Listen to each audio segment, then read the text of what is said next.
on here. What was your experience like as growing up in Toronto as an Asian person, even like outside of acting? Because obviously we hear a lot about like Asian Americans and their experience. But what was Yeah. I'm curious about being Asian Canadian. Well, Uh, it's interesting because my entire life, I didn't want to be Korean, sort of growing up, right? It was like that whole I wanted to fit in, and I was made to feel different, not overtly, but just through a bunch of little things. It's like death by a thousand cuts. My parents worked really hard, and so my best friend was a television set. That was my gateway. That's how I learned how to speak English. And on television, that was my form of media. I never saw people who looked like me reflected there. And so what I was taught was, well, my story, people who look like me aren't important. If you want your story told, if you want to be the hero in the story, you have to look a certain way, you have to act a certain way.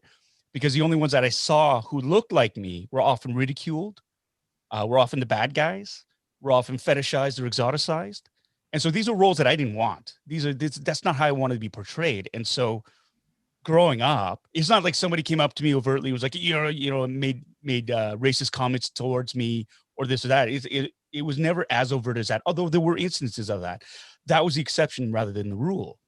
But for me growing up, I was just constantly reminded of I was different because my parents had accents, because we ate different food, because we had different customs, and because I couldn't do the things that my Canadian friends could do, like have sleepovers or regular birthday parties with like for me real food.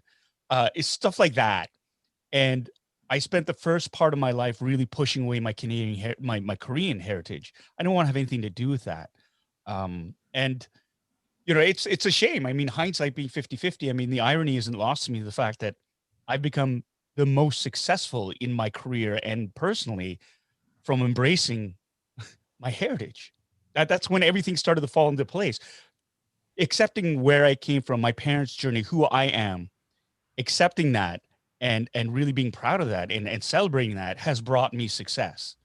And I think that's a great lesson to be learned in there, like in the struggle to want to fit in and conform and to be like everybody else. What part of ourselves do we lose in doing that? Like when you deny that, because there's an incredible richness that I think I've missed out on personally. And I regret that. It's like, I wish I'd stuck with the piano lessons.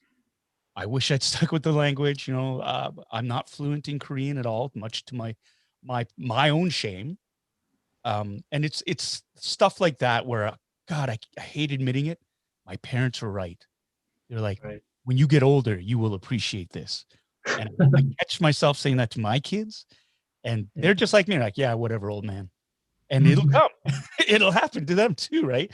And so that's in a nutshell, the generational difference is, youth is wasted on the young, because when you're young, you don't appreciate all that. You're so immediate.